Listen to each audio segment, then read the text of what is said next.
All right, guys, step one, drink coffee. All right, step two for front of house mixer, you're going to make sure your subs and your mains are at 0 dB. You can make sure all your DCAs except for your effects are at 0 dB. Effects are all the way down. You're going to make sure all your channels are muted so you're not getting unwanted signal from anywhere that you're not expecting, too loud, blowing speakers, anything like that. Next step, you're going to do your sound check with the band. So you're literally just going to go down and going to be like, all right, kick, make sure all the levels are good, compression, EQ, all that settings. Then you're just going to go down the order, snare, tom, overheads, bass, keys.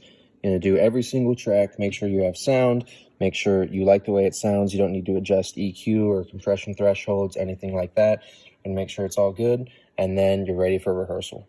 A handy tip is you can use this old wireless microphone that we have as a talkback mic so you're not shouting at the people on stage and in the drum box. So next step is the band's going to start rehearsing and you're going to start crafting your mix. You got to make sure that the kick and snare are sitting well in the mix. And the hard part is you have 5 vocals to juggle now, so you're really trying to get a good mix with the vocals. A good jumping off point is to have the far left and right wing vocals that are out on the very ends. You're going to pan them hard in each speaker, about 50 or 60 or so, even more if you want, just to clear up the middle. And then you're really going to let these vocals sit in the middle as the main vocals that are more up front in the mix, just so it doesn't get too muddy. The way I like to do it is leave all my DCAs at pretty much right on 0, and then do most of my major mixing with all these faders until I have something that I'm happy with.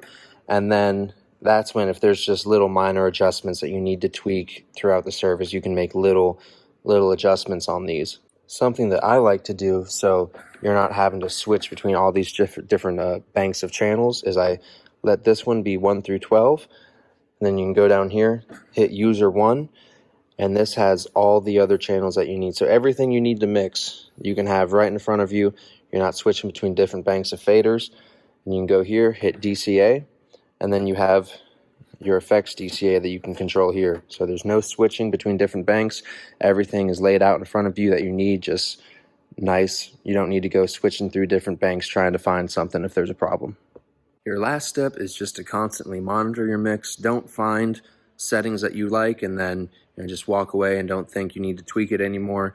You're going to be constantly riding the vocal levels the entire time, drums, everything, just because there's fluctuations. So be constantly monitoring that. Take walks around the room to make sure your left and right and center, it should all sound equal. There shouldn't really be any huge differences in the sound of the mix as you walk back and forth, and just constantly monitor everything. Pay attention on stage, because if you do make a mistake or there's a problem, everyone's going to be looking at you, and that's not the position you want to be in.